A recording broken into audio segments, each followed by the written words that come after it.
ግንኙነታቸውን በፍርሃት ላይ ወይም በስጋት ላይ የሚመሰሩት ሰዎች ምን ሲሆኑ ነው እዛ አታችመንት ውስጥ የሚገቡት ወይም ደግሞ ስጋት ውስጥ የሚገቡት የሚለውን እኔ የፍቅር አጋራቸው ወይም ደግሞ ፓርትነራቸው ለምሳሌ አንሪስፖንሲቭ ሲሆን ለምሳሌ ስልክ ሲደውሉ ሳያነሳ ሲቀር እንገናኝ ሲሉት ላይክ ነገ ከነጎዲያ ቢዚ አይነት ነገር ሲል የመሳሰሉት ነገሮች ኦር ቴክስት ሳይመልስ ሲቀር በጣም ትሪገርድ ይሆናሉ ማለት ነው።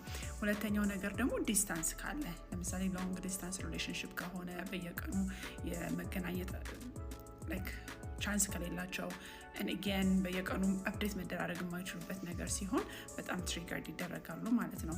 ሌላኛው ነገር ደግሞ አፕሪሺየት የማይደረጉ ከሆነ ፍቅር የማይገለጽላቸው ከሆነ በጣም ትሪገር ይደረጋሉ።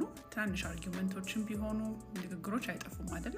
ሰው ትንንሽ አለመስማማቶች አለመግባባቶችም ራሱ እንኳን ቢኖሩ በጣም ትሪገርድ ይሆናሉ ማለት ነው። ሌላው ደግሞ ያ የፍቅር አጋራቸው ሞር ነገሮችን ኢንዲፔንደንትሊ ማድረግ ሲጀምር በጣም ትሪገርድ መሆን ይጀምራሉ። ቢካዝ አንሺየስሊ አታችድ የሆኑ ሰዎች ሁሉን ነገር አብረው ነው ማድረግ የሚፈልጉት ላይክ ሞር ክሊንጊ ናቸው። ያው ሰው ደግሞ ሳምሃው ስፔስ ሲፈልግና ትንሽ ራቅ ነገር ማለት ሲጀምር ኢቨን ዶ ኢስ ሄልዚ ለእነሱ ግን በጣም ትሪገር ያደርጋቸዋል ማለት ነው። ከአሁን በኋላ ደግሞ በሚኖሩት